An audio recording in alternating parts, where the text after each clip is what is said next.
Then I got out of the car and came inside, and then we're talking, and I hear this bang, ow, and the eldest has fallen out of bed. You went and put him back into bed. I'm your stepmommy. Your daddy's mine. You're listening to the Nacho Kids podcast, where we discuss all things step family related. Real stories, real people, real help. Your hosts are the creators of the Nacho Kids Method and the Nacho Kids Academy Step Family Coaching Team, Lori and David Sims. Welcome to episode 252 of the Nacho Kids podcast. So what are we doing today? Today, we are talking to Joe and Ben. Oh, this is going to be fun. I was actually on this one. Yes, you were. And it was quite enjoyable. Yep. We definitely learned a lot. And we discovered that Ben is a button pusher as well. I know. Awesome. Not awesome. What do you mean not awesome? Dude, I still don't get it. I know y'all think it's fun, but it upsets us. Why do you want to make us angry? It's because we are training you to be able to adapt to the world in a better way. You are training us to wish we weren't married. Come on now. That's not true because, if I ever get sick and I'm laying in bed, you're like, oh, please pick on me. No. You do. You do. You're like, I know you're tired or not tired, but I know you don't feel good when you're not picking on me. But there's a difference when you're button pushing and I'm in a decent mood, right? But when you're button pushing and I'm tired or hungry. That's all the time. That's all the time. I'm not talking to you anymore. I'm not showing you. See how button pushing works? All right. Anyway, so we did learn from Ben that he's a button pusher. What else? I'm not talking to you. Well, talk to the people that are listening. Okay. Hey, people that are listening. It's great to have you here. And if you are married or in a relationship with a button pusher, I am so very sorry because they do not know when to stop. Join the academy. Okay, let me go back to talking to our listeners. So, in case you didn't hear, we have a new course in the academy about communication, and we are working on another one. We are going to have a communication series in the academy. Yeah. Just like I'm trying to communicate with David right now about his button pushing. Mm-hmm. So I need to learn some techniques because obviously I'm not getting anywhere. Well, we're not going to do a course on button pushing or dealing with button pushing. We should. No, I don't think so. Because it's like I said before, button pushers don't want help. Like, we're good with it. Yeah, that's the problem. We're completely good with it. It's entertainment for us. Well, I could understand if it was just to get a reaction. But when it is going to just ruin this person's day and make them angry. That's your choice. That's not love, David. That's not love. That's your choice. My choice. All right, folks. Other than that, we've got some exciting interviews coming up over the next few weeks. And in the month of April, in the Academy, we will be releasing the Expectations Challenge. Oh, really? Yes. Oh, you wrapping that up, huh? Ooh, a lot of work. Nice. So, man, we're dropping new courses and challenges and all kind of stuff. We're back in the groove, Stella. Okay. I don't even know where that comes from. If it comes from somewhere bad, I'm sorry. All right, David, I'm done with you. All right, then. Let's get to listening to our interview, which is quite fun. Before we get started, we need to let you know that there is mention of attempted suicide in this podcast episode. Today we have Ben and Joe. Hey, Ben and Joe, how are you? Hi, Good, guys. thank We're you. good, thank you. So you are on here to share your blended story with us. Yep. So give us a little bit of background for our listeners, how long you've been blending, how many, and the age of kids, and how often you have the kids. Oh gosh, that's kind of changed throughout the years. We've been together. How long have we been together? 4.5, Yeah. 5 years, I think. Married for nearly 2. Ben's got 2 kids to a previous marriage. I've got no kids of my own, and we've got no ours kids. We've got one who is 16 that lives with us full time as of about this time last year. He came to us, and a 10-year-old who is every other weekend. Okay. Stepson 16 or 15? 16. Okay. And he lives with you full time? Yep. Yep. And then how often do you see stepson 10? Sorry. Every second weekend. Okay. Are they from the same mom? Yep. Yep. Why is the 16-year-old with you full time and the 10-year-old not? Yes. Well, that's because the 16-year-old through the COVID lockdowns, he was 12 back then, I guess, was getting parentified by his bio mum. And he got to the point around Easter last year where he started becoming suicidal. So we pulled him out and said that he can stay at my place for the week. He doesn't have to worry about his mum. And by the time we got him home, sat him down at the table, and we had a conversation with him, Joe and I had unanimously both decided that he wasn't going back. So he hasn't, and he doesn't have much of a relationship there at the moment. So he doesn't have any desire to go back. No. None whatsoever. His mum is pretty well classical narcissist. And the younger child, does he just not want to, or he doesn't have that option? No, so he is the golden child in this dynamic, and he sees mum very differently. He's treated very differently, so he's quite content coming into this house every second weekend, and he has his mother, I'm his dad, and that's the way he likes keeping it. Does your ex have any other children? No, just these 2. Not even stepkids or anything? Nope. No. And how far away do y'all live from bio mom? About a half an hour drive. It's not all that far away. Okay. Joe, when you found out that the older stepson was going to come stay with y'all full time, how did that make you feel?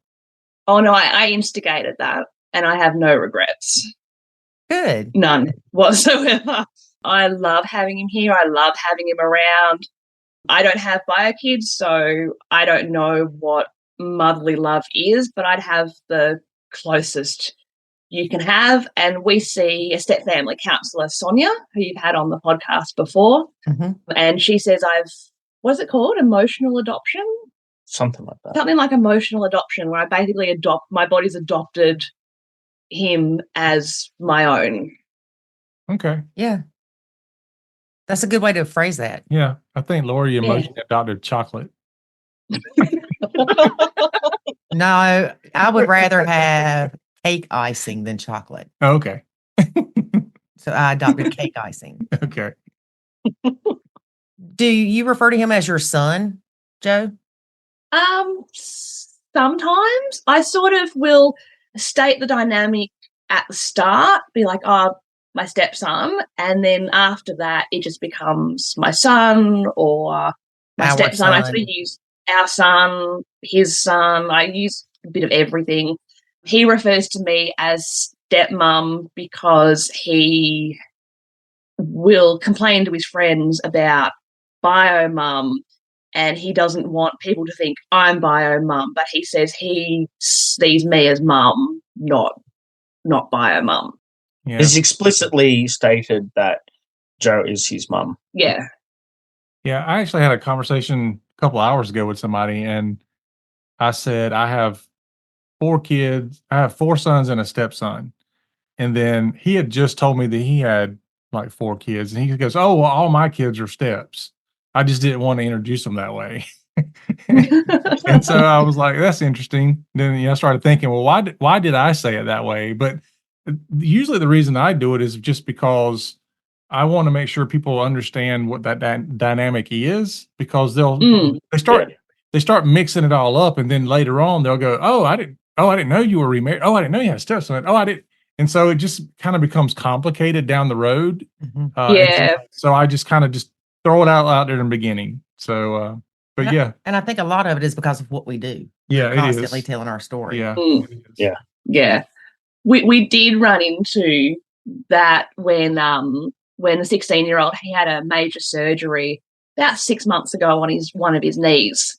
And I stayed in hospital with him the whole time. And everyone just assumed that I was mum. And then bio mum came to visit, and everyone was like, who's this woman? That's his other mom. Yeah. And then I had to be like, no, I'm stepmom. And they were like, and they were kind of surprised that stepmom was staying in the hospital overnight on the creaky bed, and Instead of mom.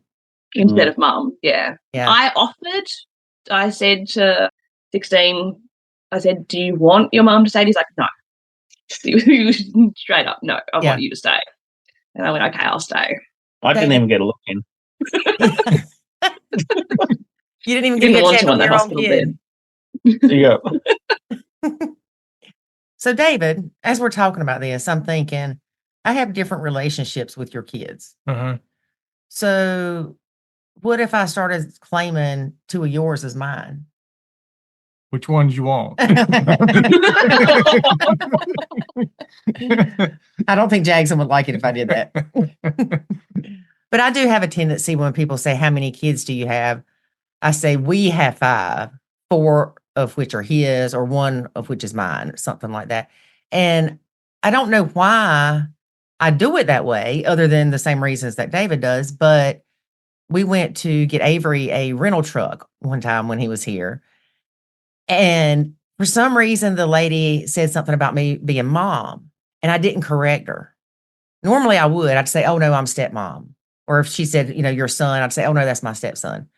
I just didn't feel like talking that day, so I didn't say anything. Swanee, this woman, and in case y'all don't know what Swanee is, it's swearing. Thank you.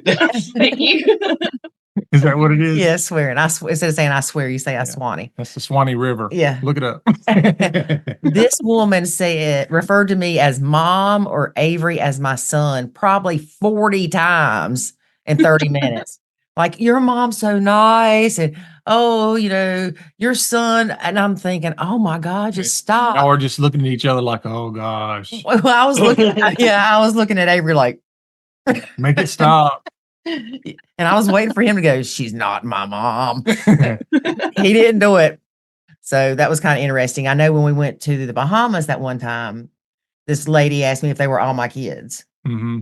And with, the little bit of the language barrier and stuff, I'm like, yeah. But I felt like I was lying, just like I felt like I was lying to the U-Haul truck lady. Yeah. People are like, oh, you look good to have 5 kids. That's what my daddy tells people. She's had 5 kids. It don't seem to work now that I'm gaining weight. But anyway. Yeah, I tend to correct people after, like, I'll tell them at the start, and then I will, if I'm speaking with someone who I don't know, who doesn't know the family dynamic and how it works with the 2 kids, I'll explain it to them and be like, they are my stepkids, but one of them I refer to, I'm a lot closer to one than the other. So yeah, part of it for me, I believe, is the fact that I think we've overcome so many step family challenges that I want people to know that we're a step family and we're doing good. Yeah. Yeah, and it also opens up the opportunity for you to talk to somebody that isn't a step family and maybe help them. Like David, that guy didn't tell you that he had stepkids, right? But then once you didn't have the same issue with saying you had a stepkid. Yeah, it's like it changed the dynamic between y'all. Yeah. Well, the other part of it too is you often have people say, "I don't know anybody in my circle that's in a step family." Well, especially if you refer them to it as your Right. kid. But that's what I was going to say is oftentimes it's not that they're not in a step family, it's that they don't present themselves as being in a step family. And so you don't know. Mm. It's like they're trying to hide it. Oh, I'm so ashamed. I'm in a step family. Yeah.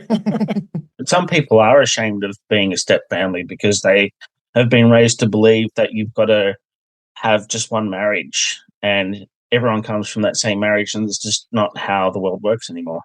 No, you should have as many as you can. I'm just kidding. 16 marriages later, one a year. I hope you got a comfortable couch. I have a nice doghouse. Now you see why I do not record video for our podcast, don't you? Yeah. Okay. So the kids went from 50-50, right? They were No, every other weekend. Yeah. Well, it was actually a bit strange. Ben was in the rails here in Australia. So he worked for one of the big rail companies in Victoria. And he had a schedule that was 9 days on, 2 days off, 3 days on, 2 days off, 5 days, 7 days on, 5 days off. So I'd be late and absent a lot with that schedule. It was a struggle. Yeah. It was a struggle. And that was on rotating shift work as well. Yeah, so we had 3 a.m. starts or 2 a.m. finishes, and then we had everything else in between as well. Mm. And you'd spend a few days on like the 4:30 a.m. starts, but you'd spend a week doing the 2 a.m. finishes. It was craziness. So it was really disruptive to regular visitation with the boys. And one of them is autistic, and he had a lot of trouble with his stability because of the unpredictability when he was going to come see me. That's the youngest one.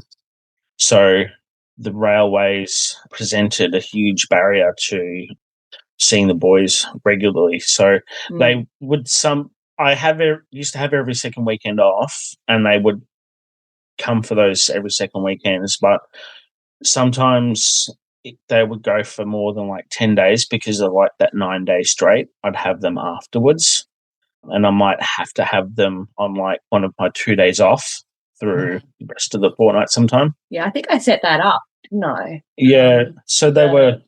So Ben had half of his weekend, so to speak, off, and then he had half of it with the kids. Like his 5 off, we'd have them for 4 days, and then he would have a day to himself.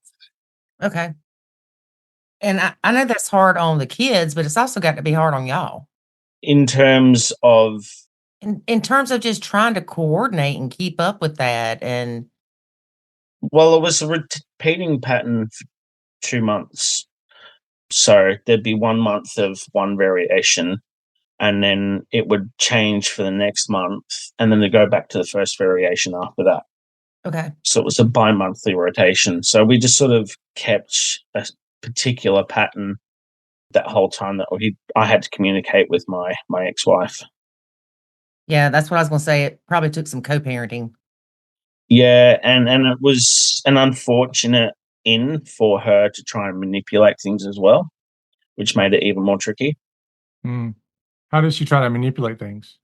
Well, she'd be asking for extra time all the time, or trying to guilt me into having the boys through time I'm meant to be working when it just wasn't possible. Because if they were here through school days and that kind of stuff, if I was off and not working, I would take them to school and do all the parenting stuff that you would normally expect.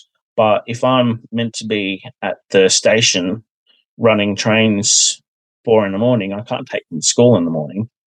And Joe had the job at the time as well. So Joe can't take them when she's already at work as well. And Nat showed that big time from the very start. That I'll do it if it's convenient for me, but that's it. Yep. So when I'm getting asked by a mum to take extra days with the boys, it just couldn't happen. And the amount of times she screwed down on the guilt was amazing. Mm. And it caused a lot of points of conflict between Joe and I, because I'd be caught between wanting to do the right thing for my boys and needing to do the right thing for my job and my wife. Yeah. And it was just stressful. Mm. She was guilting you because you had to work. Yeah. Yep. That's a heck of a woman.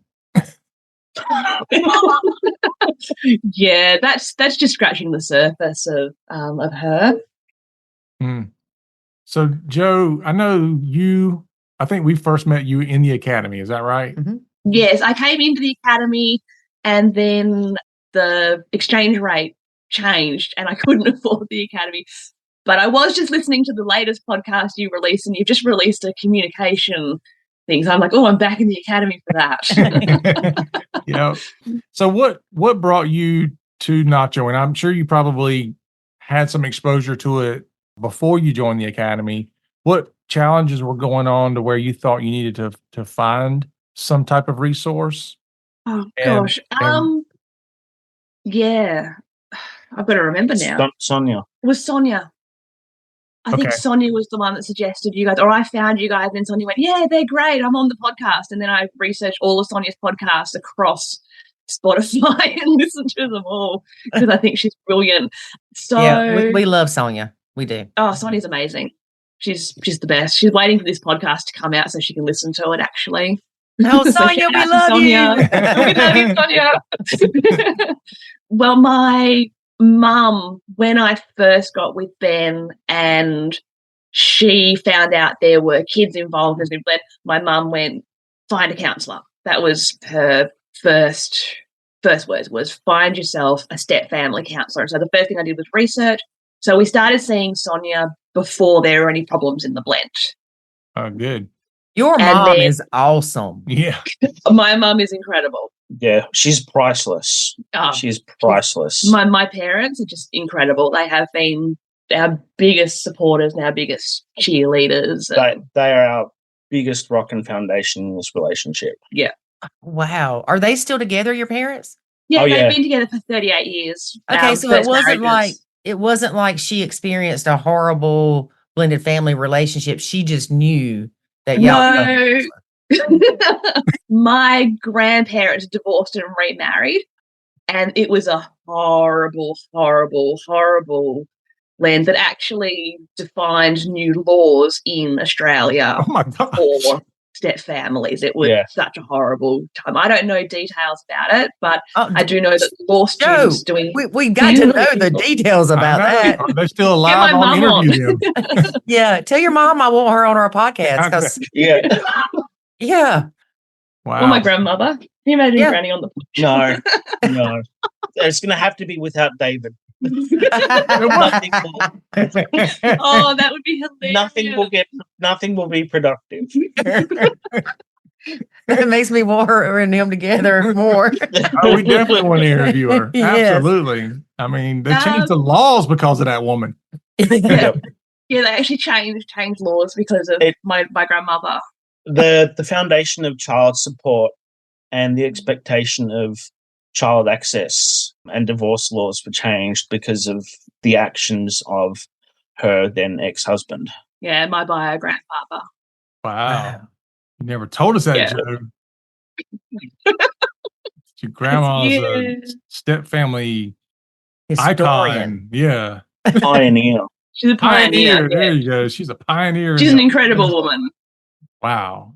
I'm going to, pretty much all the women in my family are incredible. The men, but you know. Well, the men are good as well. How old is your grandmother? 83.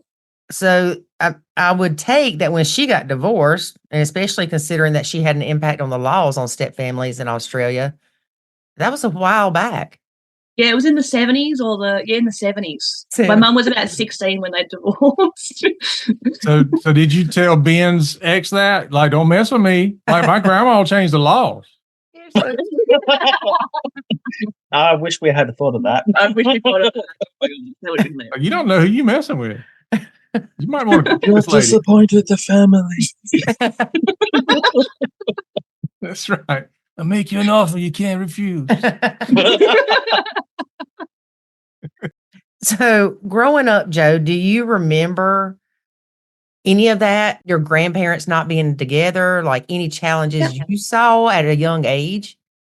We had nothing to do with very, very little to almost nothing to do with my step-grandmother and my biological grandfather.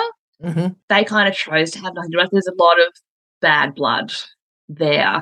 And then we had my granny and my umpire, and my umpire is my step-grandfather, and they were considered my grandparents, and there was stuff that went on behind the scenes that my parents didn't privy us kids to. So your mom got to see that from a stepdaughter's standpoint, yeah. right? Yeah. So Yeah.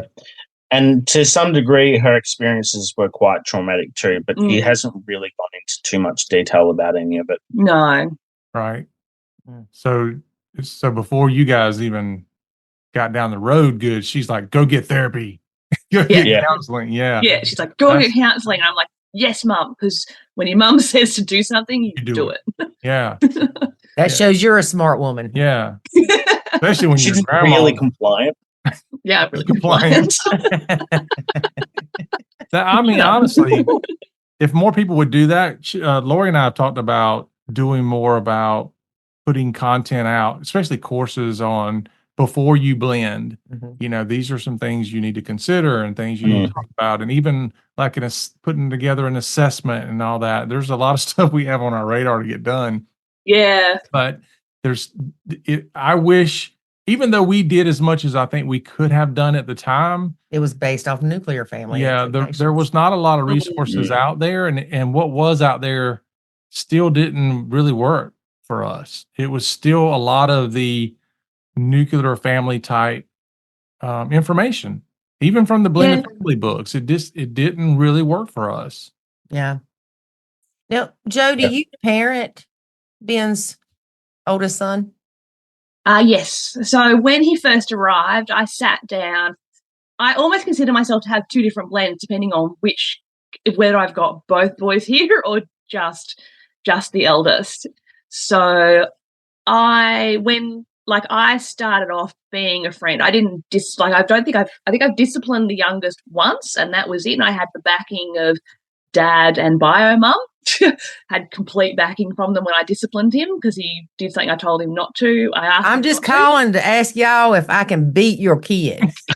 All right. Your daddy said yeah. We're calling your mama. Hey, your kid. That was pretty much it. I had Ben driving my car. No, I was driving the car and had Ben in the car. And I said, if you draw genitalia on my window, I'll make you clean the windows. And he drew on my windows. And so I rang bio mum and said, he's done this. And she said, right, I'll meet you at the door with Windex and some rags. And he cleaned my windows, and he never did anything like that again. I can't believe you would squelch his artistic ability. Yeah. If I'd been, I explained why I didn't want him drawing on my windows. And he chose to. But that was the only time I ever disciplined him. And that was it. No, I was more the friend, and then I was the babysitter, and then I was the fun aunt. And then when the eldest arrived, I sat down and I said, oh, what sort of role do you want me to have with you? Do you want me to be a friend? Do you want me to be a mentor? Do you want me to be a counselor?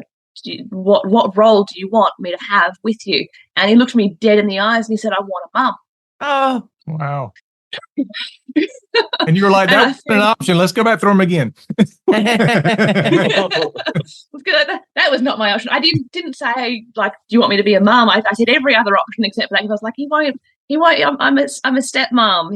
He's got a mum. He won't want a mum. I still struggle with that, being like, he wants me as a mum. He sees me as mum.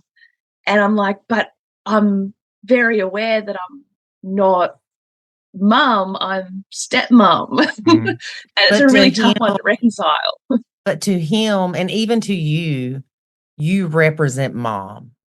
Yeah, I represent mom. That's a good way of putting it. So have has there been any struggles on his side from you being so awesome and his mom not being so awesome to where he feels like, why can't my mom be that? Yeah. Or maybe he takes some frustration out on you because you just kind of remind him that his mom's not the person he wants.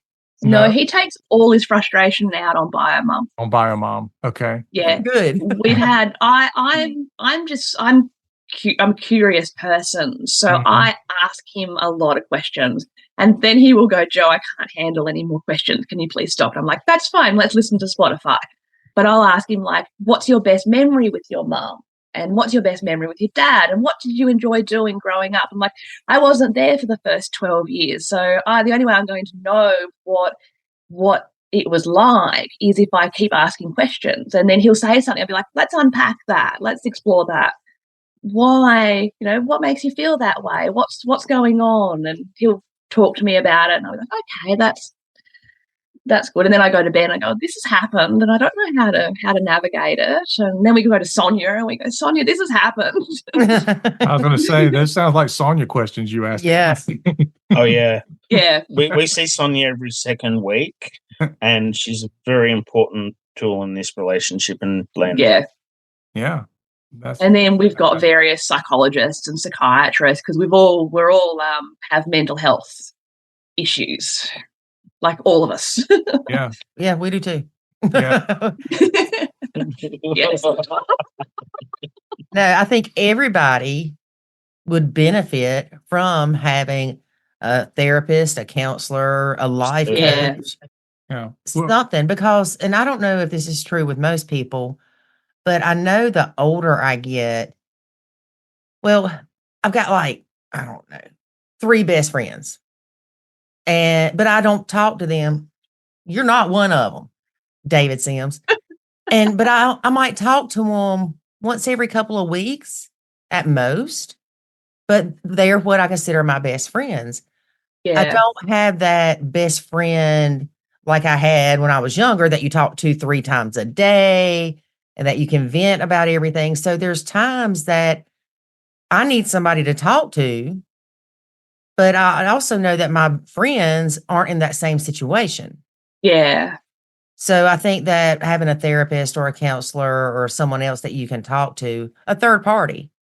Yeah, I've got different friends that I go to for different things. I've got my best friend who lives in Hopeton, and I only tend to talk positive blend experiences with her because the minute I start going negative, she's like, kick the eldest out, send him back to his mom. And I'm like, no, I'm just frustrated. I don't want to send him away.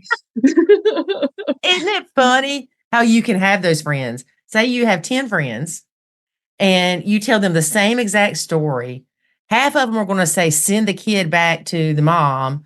And the other half are going to say, you just need to love him more. Yeah. I've got a stepmom friend that I met through one of the forums that I'm no longer part of. I got to be frustrated and deleted all the forums except the Nacho one. But sometimes I'm just there for the drama, I must admit. She's there for the drama. So I want to talk about the mental health thing for a bit because Speaking of drama in the group, let's talk about the mental health. I think it's important for people to understand that mental health and wellness is such a broad spectrum. Like I've talked to people before and they're like, well, I don't really have any mental health issues. And I'm like, do you have stress? Stress is a mental wellness issue that we all deal with. So to some degree, we all have mental health issues. They're just it doesn't mean there's something wrong with anybody. It just means it's issues that we all have to deal with. Just like we all have physical issues, we have emotional issues. There's no difference. The stigma around mental health is unwarranted these days. Right. Absolutely.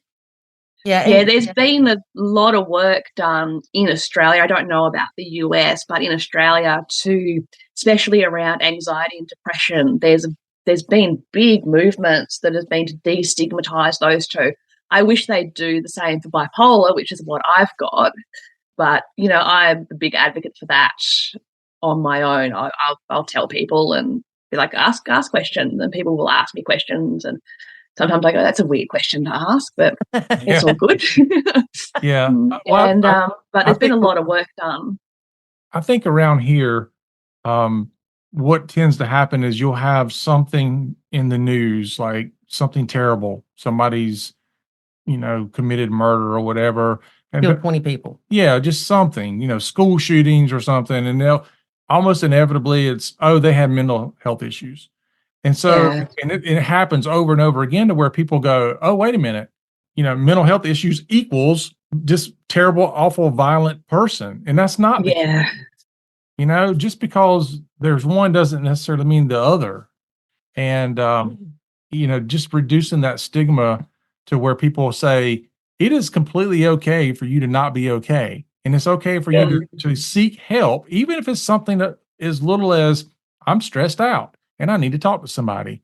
And what really is bad is that today's kids do not have people to talk to. As connected as you think they are, and social media and everything else, they can message 50 people or 100 people, but they have nobody to actually sit in front of and actually talk to. Lori, like you were talking about your friends where you would talk to them 3 times a day. That's actually not happening. They'll text somebody that's on the other side of the world, or even sometimes the other side of the classroom, that won't have a conversation with them. And everybody, they're surrounded by people and yet super, super lonely at the same time. Right. Yeah.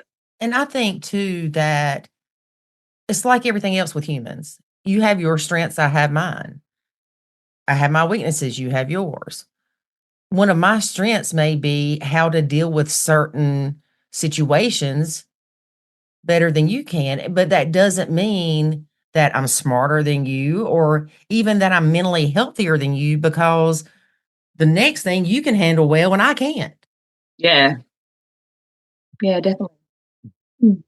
Yeah, I know, particularly when I went through my divorce, that's the first time I ever experienced panic attacks. And I never knew you had panic attacks. yeah, well, you probably caused some of them, but I didn't know you then. but Those preemptive panic attacks. Yeah. So, but my panic attacks were brought on, had a lot to do with around me fearing that I'm going to lose my kids or lose time with my kids, and just the unknown of what was going to happen during a certain time frame. And I didn't even know who to reach out to. I talked to friends. Luckily, I'm at that age where I had friends to talk to, but like I didn't know what resources were even around me in my town that I could go to. Just it wasn't even a thing. So I think even just understanding what resources are available to you, and I know a lot of places have done a lot. Like I think you can dial like 988 or something like that now In the States for suicide prevention, and they'll talk to you about all kinds of stuff. It's not just necessarily suicide, but there just needs to be more and more information put out about how to get help and really understand what is mental health and mental wellness. Don't think of it as that person who commits a terrible crime is, that's what mental health is. It's everything, all the way down to I'm feeling kind of stressed out about what's going on. Yeah. In Australia, we've got Beyond Blue, Black Dog, Lifeline, Suicide Hotline. That's just off the top of my head because I've utilised most of them in my journey. And there's a men's helpline. And there's a men's helpline as well. Yeah. Yeah. And that's a whole nother topic. Great. Yeah, because men, we don't want to talk to nobody about anything. No. and men especially will get stuck in their head with their problems. And because we don't normally talk about it with anyone else, the brain starts to try and solve its own problems, and it inevitably comes up against the hard decision. And knowing that there's a service out there to call when you're that stuck is tremendous. Absolutely tremendous. It is. Ben, why do you think men have a hard time or harder time talking? I think, just to kind of preface this with my thoughts on it, is that I believe oftentimes men feel competitive with other men. And so it's you're telling somebody that you can't compete with them at whatever level that is because you have some type of struggle. And we can go beyond mental health in that conversation. It's just that you're saying to somebody, I've got something going on. And we see that from financial struggles, health struggles, emotional struggles. I mean, no matter what it is, that competitiveness, I think, and I'm generalizing here when I talk about men, but I think there's that competitiveness there that causes us not to want to talk to other men about that problem. Yeah, definitely. Because we're generally taught not to make ourselves look vulnerable, especially in front of our competitors. And I think that mentality blocks people, especially from our generations, where it gets in the way of proper mental health. And you'll see it because guys will think that they're being weak for even approaching a psychologist, Mhm. let alone spilling the guts and being so vulnerable. And we're taught not to be vulnerable as well. Yeah. And I think that's a huge roadblock. And that was something that I had to move myself past to start being productive with my own psychology and psychiatry sessions. Hmm. Is learning to be vulnerable. Men and boys aren't taught to be vulnerable, and I think we're only seeing that now in the younger boys where they are being taught to be vulnerable. And I think there's a shift coming, but it didn't happen when I was growing up. Right. Do you think any of it ever goes back to, I'm going to be kind of funny here a little bit, I guess, goes back to like the caveman days where if you had that vulnerability, then, you were outcast from the group and you couldn't survive if you weren't part of community back then. Definitely. Like you had to hunt and gather as a group and eat as a group. I mean, you couldn't go out there by yourself. And so if No. you had some type of vulnerability, you were basically left to die. And Yes. wonder if that's part of what it is in us that says you can't show vulnerability, otherwise you die. I wonder if that's part of it, though. Oh, absolutely. But I think it's important to recognize the difference between the brain throwing out its own survival mechanisms that are hardwired into us, such as you say, and the ability to maneuver around that. And I think modern psychology has gone a long way to help us understand that survival instinct. Yeah. And it's very much a survival instinct that is hardwired into us because that's what kept everyone safe. Right. And it's why we still feel those things. Right. Yeah. I can understand that there was probably a really good reason for it way back when, but there's not a good reason for it anymore. No, And not typically.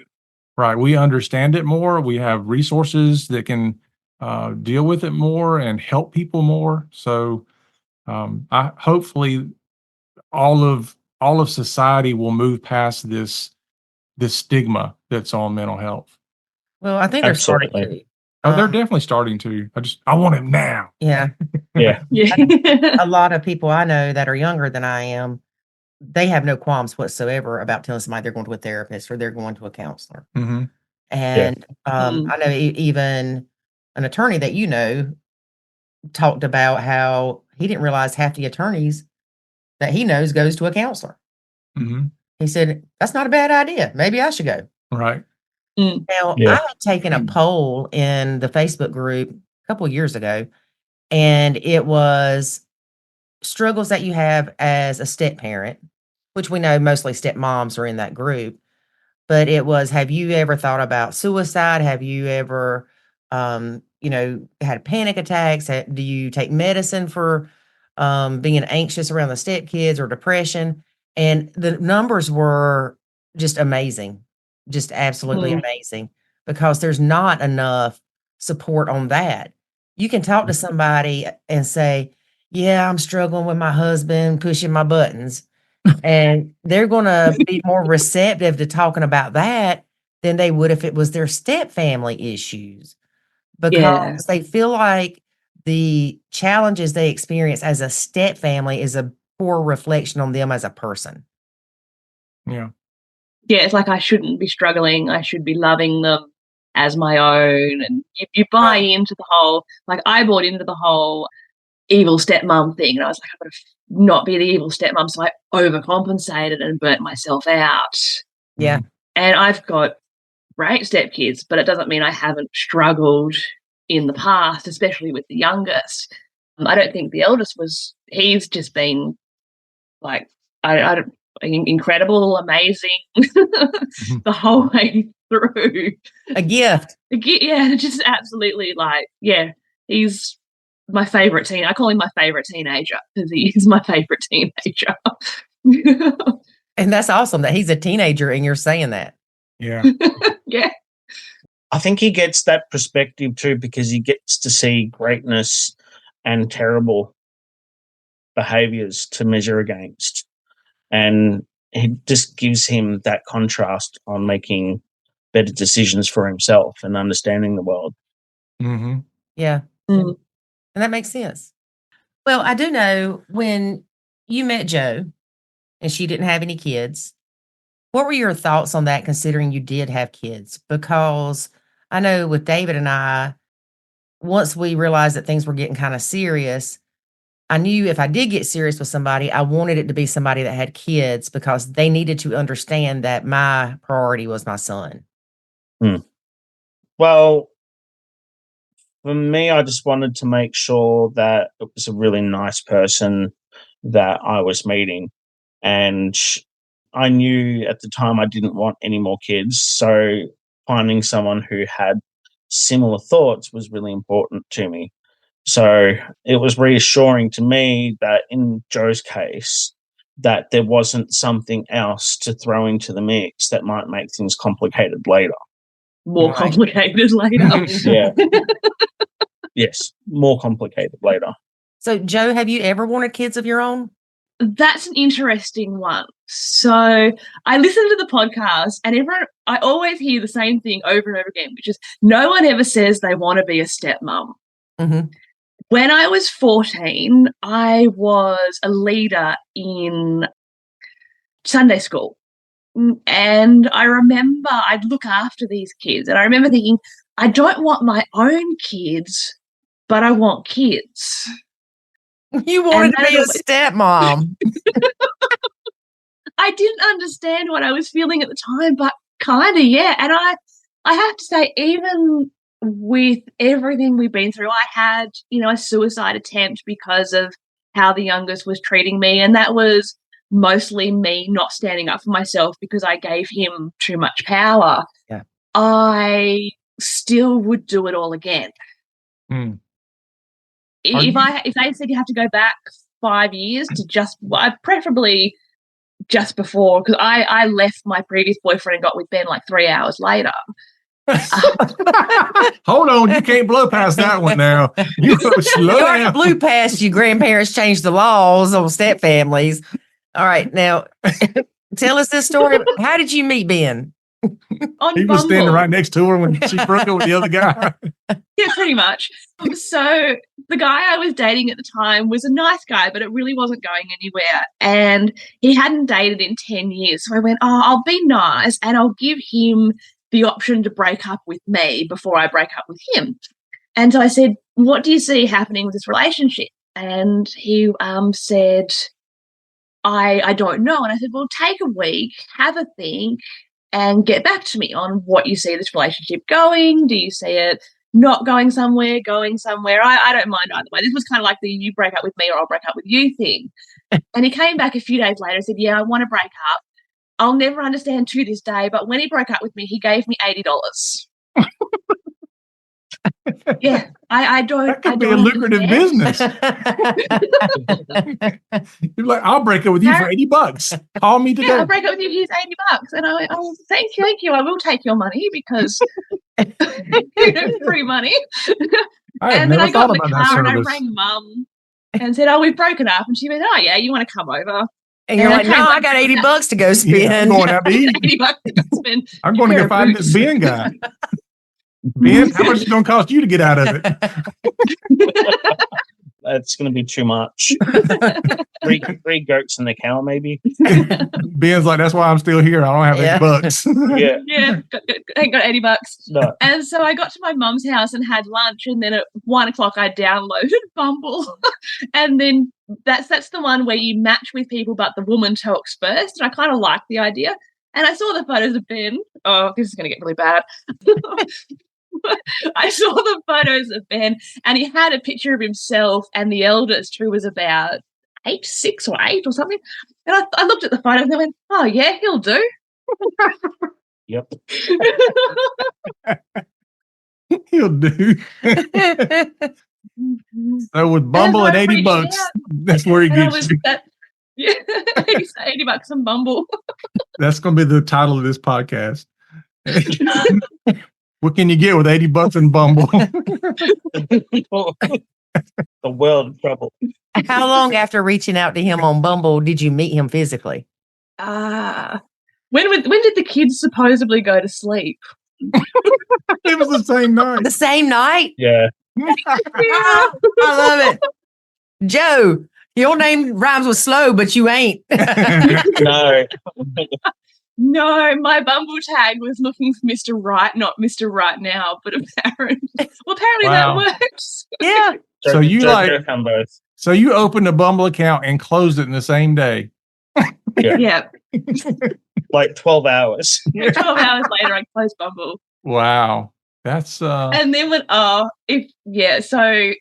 I pull up to the house. It's like 10 o'clock at night. And the kids are meant to be asleep because I have said to Ben, I said, he's got his kids at the time. And I'm like, are you sure you want me to come over while your kids are there? And he's like, yeah, no worries. I'm like, are you sure? I'm like, this sounds like a bad idea. They'll be asleep. They won't even know you're here. I'm like, are you absolutely sure? Yeah. I'm like, okay. And so I pull up and I look at him and I go, oh, I don't know. I don't know if he'll do. I don't know if he'll do. Literally, I was like, I'm not sure he'll do anymore. I'm not sure about this. And then I got out of the car and came inside. And then we're talking, and I hear this bang, ow. And the eldest has fallen out of bed. you went and put him back into bed. I'm your stepmommy. Your daddy's mine. No, he comes out and he's sort of staring at me and I'm staring at him, and Ben's like, oh no. And I'm like, hi. You got to stay now. My kid saw you. And then the youngest gets out of bed, and the youngest is 6, and he's like, hello. And I'm like, hi. It was a totally ideal situation. And then Bio Mum rocked up the next day, and I sat around the corner watching till she left with the kids, and she was not happy. She came up with rules for our relationship after that we had to follow. Okay. Yeah. So let's talk about that. How long had you been separated, Ben? At that point, it was like 3.5 years. 3 years. Yeah, something like that. Oh, okay, not like 3 months. Or He was with someone before me, and they were engaged. But she was the evil stepmom, and so it was great. It's great. I really highly recommend getting the evil one out of the way first, and then the good one, because you treat us so much better. Well, and the kids can't appreciate you if they didn't have such a horrible one before. Yeah. Right.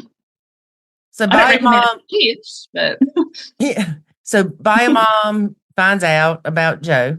Yeah, and she was worried about another evil stepmom coming into the picture because the previous partner was not a pleasant person, and that goes back onto my childhood trauma and everything like that. It's a whole other story. So she wanted to make sure that the boys weren't going to be emotionally manipulated of her or anything like that. So Shana had introduced some rules as to when Joe was allowed to see them, meet them, be around. They were you already met them.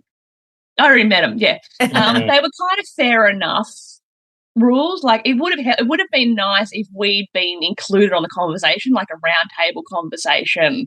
Yeah, because we had a decent relationship until she started bullying me, and then it kind of fell apart. And now I completely nacho her, and I have nothing to do with her. And any time I hear about her, as if the eldest, brings her up, and then I'll have a conversation, but I just don't get emotionally involved. As Sonia says, you observe, don't absorb. Yep. Yeah. Yep. Observe, don't absorb. But I think the bottom line is the rules were really invasive, And neither of us had done work on ourselves insofar as advocating for ourselves and standing up for ourselves, because we had our own journeys to make at that time too. And it really had the potential to destroy things or get in the way. Mhm. And I think that my kids' bio mum was kind of hoping that might happen, because it was some years down the track, 2 years later maybe, when I finally stood up and said, like, back off and drew a line in the sand.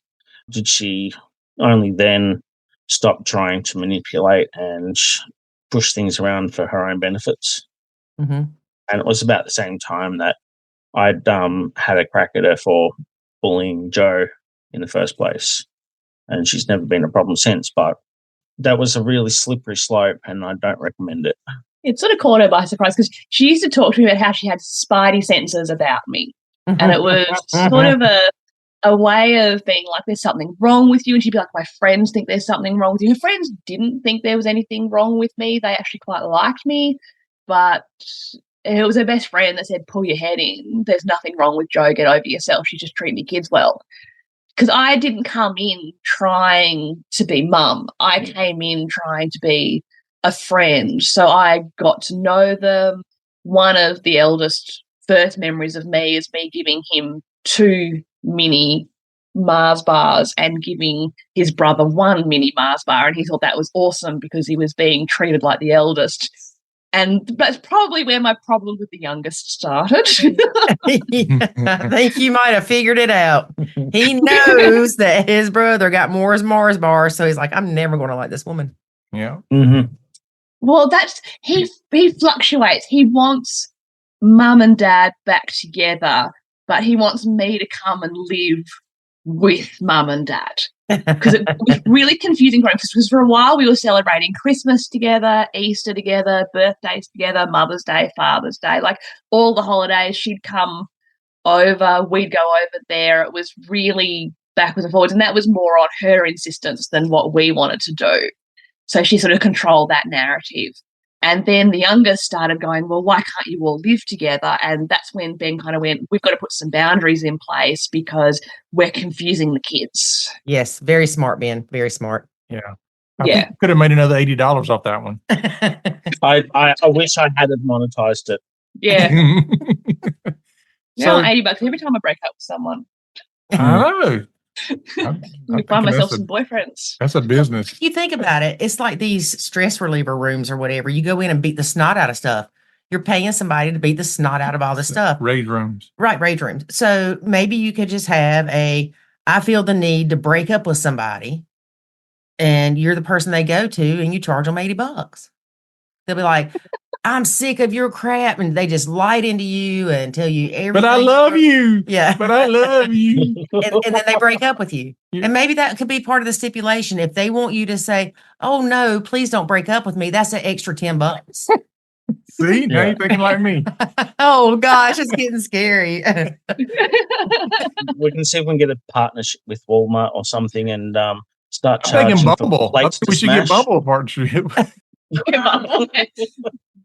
We can call it Unbumble. Bumble. Yeah, give Walmart part of it. Call it Fumble.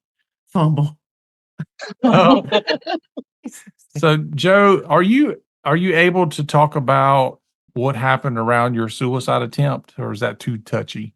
No. I've done a lot of work on myself.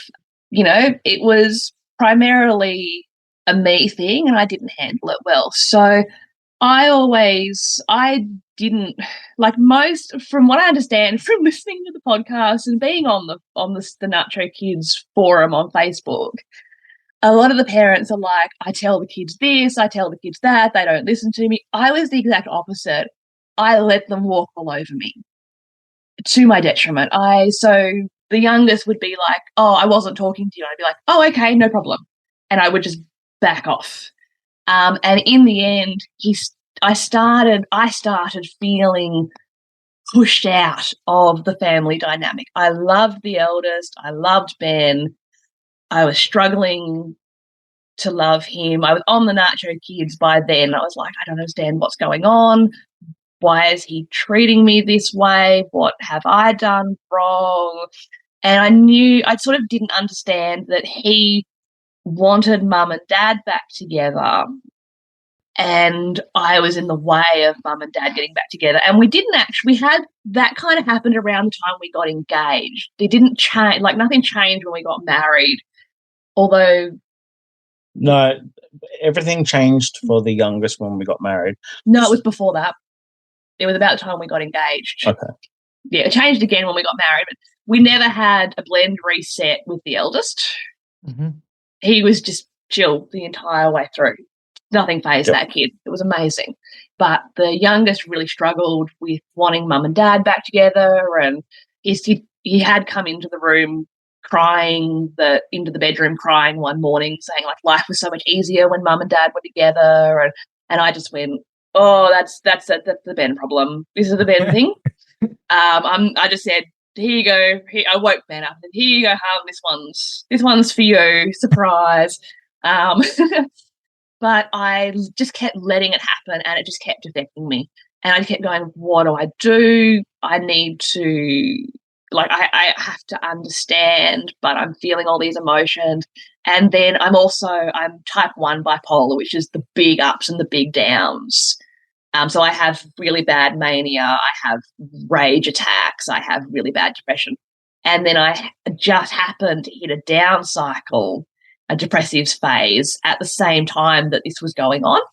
And it just all got too much for me. And so one night I actually had a session with Sonia and Ben, and Sonia went, there's something not right about you. Like, this woman reads me like a book. She looks at me and she goes, you're not good today. And I'm like, oh, now I've got to talk about it. And so she said, you're not right. There's something wrong. What's going on? And so I started talking about it, and she's like, I think you need to go to the hospital. And so we took me to the hospital, and the hospital went, we're a bit on the fence as to whether we admit you or not I have private health insurance, so I can go into the private sector. The public sector in Australia is full of ice addicts, so you go private as much as possible, which does cost you because we have Medicare. And so I went, I'll go back home and I should be all right. And then that night I was like, I can't handle it. No one's listening to me. I'm saying to Ben, these things are happening to me. I'm saying, like, I'm not sure what's going on, but you need to step in. I need help. I need to advocate for me. And he just kept going, oh, he'll be better when he's older. Just wait till he gets older. And I was like, I can't wait. And so I reached over and pulled the pills out of Ben's bedside table and started taking them. And then he woke up and took me to the hospital. Mm. Mm. Well, I'm glad that Sonia told you to go to the hospital. Yeah. I'm glad that Ben was there when you went back home and decided to do that. Mm. Yep. Yeah, so am I. There was many lessons learned from that. Yeah. Yeah. Kind of on a similar subject that you kind of crossed during that conversation was that you had said you went on, you'd been on Facebook and you saw people say stuff about, having problems with their stepkids and everything. One thing that really concerns me about not just our Facebook group, but a lot of groups out there. I'm in groups that have nothing to do with step families, and it's just amazing how Hateful. mean and hateful people can be. Mm. And you've got people that are struggling, especially in our Facebook group with step family issues. You don't know what kind of mental state that they're in. Mm. You know that there's a high likelihood they're struggling there because they're there in a group where you go for people who are struggling. And then to then be mean to them can push people to do things to themselves that they wouldn't have done otherwise. And it's just, you talk about epidemic. There is simply an epidemic of keyboard warriors who don't mind being completely inhumane to another person on social media. Like, you wouldn't say that to my face. So don't say it because you're protected by an IP address somewhere else. That's just, totally agreeing. It's ridiculous that you act that way. Yeah. Yeah, I know. I've known several stepmoms that have committed suicide. One of them I knew actually from our Facebook group. And I reached out to her family to kind of see what was going on. Because the last time I talked to her, things were going good with the step family aspect of it. And I don't know all the details, but the last thing that her husband said to her before she did this was, "You're a waste of air." Oh my. Oh, And so I try to constantly remind people, even my son, the power of words. mm. And I hate it when somebody's ugly to somebody in our Facebook group. I hate it. But I also know there's a lot of emotion with these things. That's why they're in the group. Mm. But if I ever feel like somebody's attacking another member, then I boot that person immediately. There's no Yeah. question about it. Yeah, fair enough. But I also know that, like, even other stepmom coaches, they've been attacked by people in society for their beliefs or whatever have you. And people don't think that they could, honest to God, be ending somebody's life. Mm. And in the Facebook group, you get these crazy women. I'm guessing mostly women. Of course. I'm editing that part. You get people that You were thinking it. But you get people that would go in there and say, "Oh, I don't like what Joe put in the Facebook group.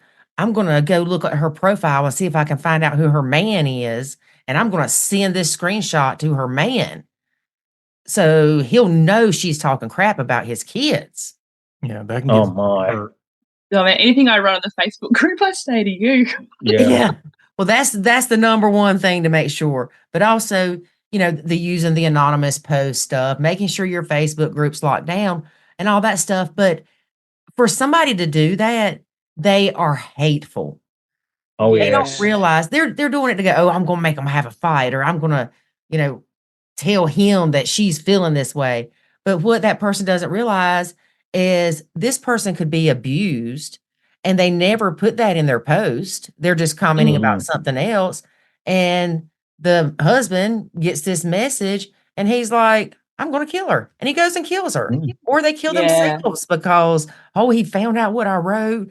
Is my life's over," kind of thing. And it really upsets me. And that's one thing I like about the Nacho Kids Academy is you can be anonymous. I don't even know who you are unless you give me enough details to kind of figure out who you are, or you tell me your name. But even if you don't want to join the academy, we have the Nacho Club as well, which is completely free that people can go join and they can communicate and all that. Now, it's not like the Facebook group in that you're not going to get 100 people commenting on your post, but it is completely anonymous.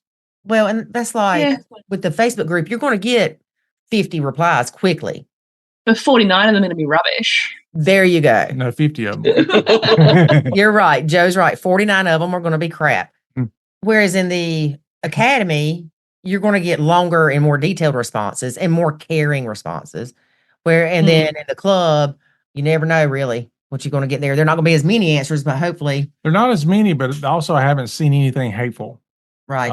And even if, no matter what you post, nobody knows who you are. There's no way they know who you are. We don't even know who you are. Right. And I've got it where if they type certain words, it changes them. Yeah. So there's no way they can screenshot stuff and send it to anybody because they can't find out who you are. Yep. Unless you put your real name in there as your username, but they can't see your email address. There's no profile information or anything. Right. And that's another reason I'm glad that y'all went to Sonia. Instead of you just going to Facebook going, "Let me join these 15 groups." My mom said, "Go see a therapist." Well, this is my therapy. 15 groups of people that are just like me that don't know how to solve these problems. Yeah. Some people legitimately think that they can use the internet as their psychologists. And the bottom line is that bad idea. 110% of those people, except for that one person, is not qualified to help you with your problems. And it really comes back to our early conversation about the importance of going to a qualified professional for your problems. Yeah. And Facebook is not that place. No. Right. No, it's not. We're actually looking probably next year at training to become counselors specializing in step families. Awesome. Nice. Yeah. That is great.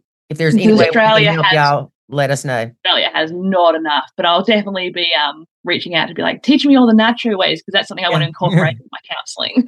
Yeah. We've actually recently talked about putting a program together for therapists and counselors to take them through our program and to have them kind of on a list of people that understands nachoing and their therapist, because we always have people reach out to us and say, I live in Florida. Do you know a therapist who understands the Nacho Kids method? Or I live in Australia. Do you know anybody who believes in that same methodology that I can go to? And we don't have that right now, but we tend Us. yeah. But we're all over the world. Yeah. I mean, we do our own couples coaching and one-on-one coaching as well. But I know that some people want to have something that they can go to that's covered under their insurance and things like that. So Or that they can physically go to. yeah. So we haven't settled on that idea as far as whether or not we're going to put legs to it, but it is something. It's a good idea. I think it's a great Something idea. we're talking about. Yeah. Because we certainly don't have enough counsellors specialising in step families in Australia. We've got We got two, I think. in Melbourne, we've got in Victoria, which is one of the smallest. We're the southeastern state. We're the southeastern state. We've got one of the big cities. Melbourne's one of the big cities that we live in. We've got Sonia and one other lady. Wow. And that's it in all of Melbourne. I've heard that from many people, including Sonia. I think Sonia said that there just wasn't the resources there that there are here. But I'll tell you what my problem is with a lot of the resources here. And you may or may not agree with it, and that's okay. If I'm going to somebody for a problem, I want them to have the knowledge, but I want more so them to have the experience. That's why we don't went with Sonia. want to go to some skinny chick that's going to tell me how to lose weight if she's never weighed more than $1.05. You don't want to go to a big chick to tell you how to lose weight. Well, you don't want to be, you know what I'm saying.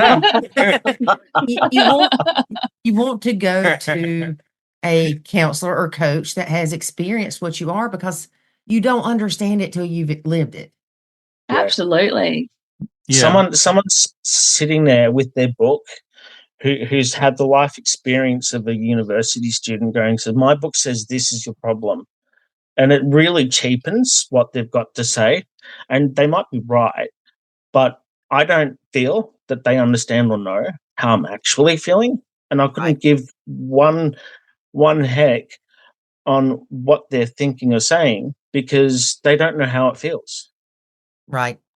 Exactly. Yeah. You learn more from going through it than you learn from a book. Yeah.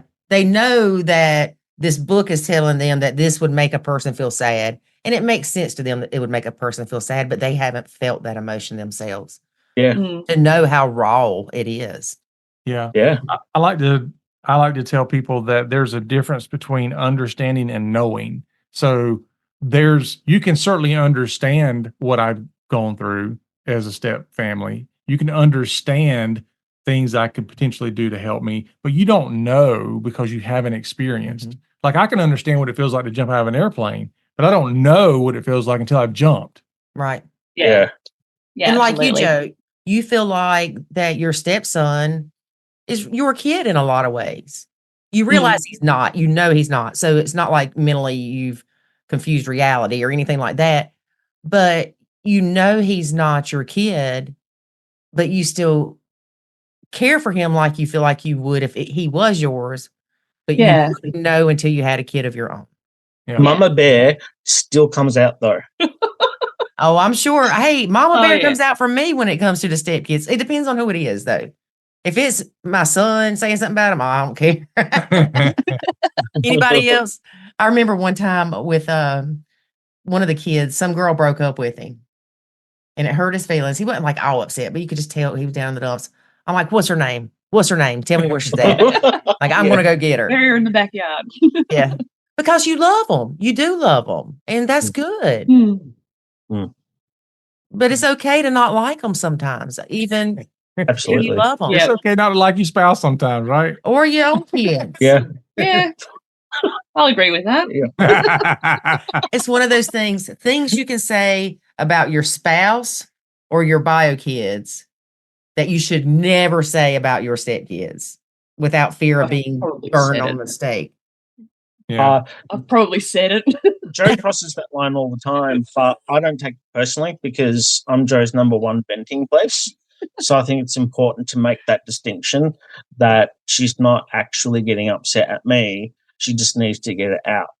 Well, you're good. You're better than me because she gets upset with me. No. I get upset with everyone. Yeah. No, well, I'm not talking about Joe getting upset with me. I'm talking about Lori. She gets upset with me. Why do I get upset with you? Because you say, you pushing my buttons, you're going too far. You better stop. He does. And I'm going to Laurie, tell you you. obviously didn't read your marriage license too carefully because it says the man's going to be the button pusher because my dad's a button pusher. My brother-in-law's a button pushers. My It might say husband's a that in button Australia, pusher. but it don't say that on no American license. It definitely It's- says it in Australia. it's in the That's fine beautiful. print. It's in the Yeah. fine print. I'm changing the laws on step families in America. But Joe, you know as well as I do. They'll push the button, haha, it's funny. They'll push the button, haha, it's funny. They'll push the button a little further, haha, it's funny. Then they push that button and it's personal, and it pisses you off. They Oh, don't yeah, know and to stop at 3. Stop at I've got Nah, so keep much more pressing. patience now than I used to because of his button pushing. You've gotten what? So much more patience and tolerance. I because know. of his See, we're button doing y'all a pushing. favor. That's Yeah, right. you're doing us a favor. It's So character being, building phases. yeah. So Ben, I want your answer on this. Oh, Lord. Yeah. Your unscripted answer. Oh, So Lord. Lori asked me one time, she goes, why do you do it? So Ben, what would you say? I don't know. It's funny. There you go. Yeah. Say that again. I don't know. It's funny. It's funny. This is Is it funny when we get mad? Oh, yeah. It's so cute. Why would you want to make us angry? She look you there with your arms crossed and you just stamp your feet and you look so damn cute. Do it again. yeah. I would tell her, I said, it's the reaction. We want the reaction. That's just mean. Yep. No. That's mean. You're intentionally doing something that you know is going to make us unhappy. Why do you I should let the dogs out. Okay. why do you slam on the gas in a car? To make it go. Because of what it does. You're comparing me to a car. Yeah. It's the same three. Cars are beautiful things. Don't take that out of context. Yeah. Oh, Like- I know cars are beautiful things. My dream's a 69 Camaro. That thrill you get when you slam on the gas and it slaps your head back and you're like, oh, I love the speed. It's the same thrill we All get right. for pushing buttons. All right, from now on, when you push my buttons too far, I'm going to slap your head back like it would if you were in a race car. You know? Yeah, But- my Polo doesn't do that. But Dave's head will be slammed back and you go, oh, I'm going to do that again. Yeah. Yeah. Because then it's, you talked about me doing it 3 times. It's because I'm taking all those turns going too fast and it's exciting. No. Yeah. So the fourth one's to the checkered flag. Yes. So you have to make it a good one. Yeah. And then Absolutely. you're mad and I'm like, that was amazing. And then you're like, oh, she's going to go clean now. Just Yeah. watch. Yeah. She gets mad and she cleans. And so I'm like, good. See, well, I'm just going to make you I'm getting out mad. of the vacuuming today. That's right. That's my job done. Yeah. She said, why do you do it? Because it's fun. Well, and what's even worse is his 90, how old is she? 8-year-old grandma. Yeah. She was here a couple years ago. And I said, she was pushing her daughter's buttons. She told her that her butt looked like David's sister's. Uh-oh. So I busted out laughing, and we call her Bubba. And I said, Bubba, why do you do that? Why do you push buttons? And she said, because I can. That's exactly what my dad does it. That's his favorite sport is just stirring me up. Oh my God, my Yeah. daddy does that, doesn't he? Yep. It's just his favorite sport is just stirring me up, seeing how far he can stir me up before I realize I'm being stirred up. So And Ben, he's absolutely, we said it's better than fishing. oh yeah. So Yeah. Ben, I thought about starting a podcast for button pushers because Lori I'll be says in on that. we need help, and I'm like, we don't want help. We Uh-uh. just want to brag. That's right. I pressed my wife's button the other day and she did this and that was great. Yeah, and everybody stand up and clap for you. That's amazing. All right, right. so you and Ben are going to start this button pushing podcast about what you've accomplished with your button pushing. And Joe and I are going to talk about being Y'all had to have a support for us. having our buttons pushed and how to not end up in jail. Yep. Yeah. It's played the fifth. Yeah. Yeah. There, I can't explain it. There's just something that is nothing else can replace the feeling of button pushing. But it takes me to, sometimes it takes me to that 16-year-old, I'm not in control of my anger feeling. That's when you know I pushed the right button. That's right. That's the sweet spot right there. There you go. No, Joe. There you go. That's the red button, the nuclear button. That's the nuclear button. Oh, that's the fun one. Stop. Well, Joe, I really think you and Ben should consider that podcast, because I would listen to it just because it'd be like, oh, that sounds like my husband. Yeah, but we're on too much of a different time frame. No, we're not. If they get up early. I do that. Yeah, we're up from like 6 a.m. Yeah. Yeah, I don't know. What time is it there now? It's 9:26 a.m. Yeah, so Yeah. they've been up a couple hours. I hear you. Yeah, you can make it work if you wanted to. Yeah. But we're on daylight savings time at the moment. We are too. All right. So that'll shift apart. We come off daylight saving soon, don't we? Yeah. Yeah, we come off daylight saving Around soon. April or whatever it is. Okay, so we're on daylight savings now, and you'll be off daylight savings like next month. Yeah. That makes perfect sense. Yeah, of course it does. Don't you wish they would just take away that whole thing? We don't have it in Queensland. Yeah. There's a really big debate at the moment because Queensland doesn't follow daylight savings, and I think we're all nuts. And I've been up there through daylight savings when it's been on elsewhere, and it's a bit brighter at like 5 p.m. or whatever. Oh, well, later in the evening, Mm-hmm. but no big deal. I think it's kind of a waste of time. Well, I like it when we have more daylight. So I think what we are on now, they just need to leave it alone. Yeah, just leave it be, But then I'll find something else to complain about. That she will. All right. and then we'll press your button. That's right. All right, Joe and Ben, the button pusher. It has been great having y'all as guests on our podcast. We really appreciate it. Benjamin Buttons. Benjamin Button. Pressing buttons with Benjamin Button. He's got it already. Oh, why right, am I that's picturing the Big Bang Theory? I don't know.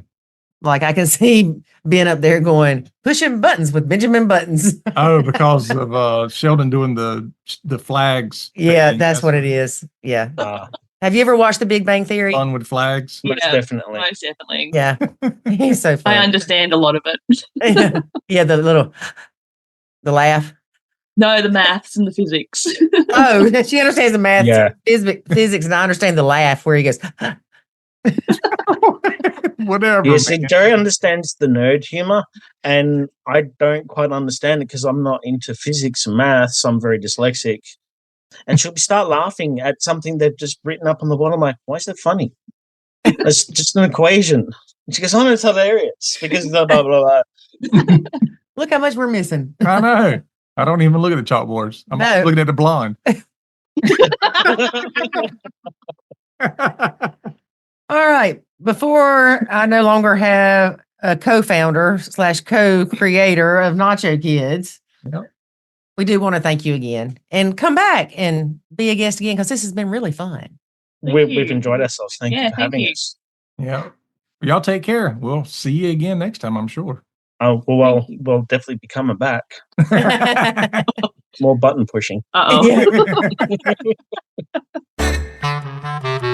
We hope you enjoyed our interview with Ben and Joe as much as we enjoyed doing the interview with Ben and Joe. Yeah. And if for some reason you didn't, then come back next week and it'll be somebody different. That it will. Yep. So, folks, there's a couple things I'm asking you to do. One, go out and leave us a review, like, share, all those things, to help us out. give us a thumbs up, subscribe to us on the YouTube channel, all those things. Not because we want to see you subscribe, but because we want to see you improve your blend. There you go, folks. So until next week, remember, life is good When you nacho. Thanks for listening to this episode of the Nacho Kids Podcast. Find us online at nachokids.com. Until next time, remember, life is good when you nacho.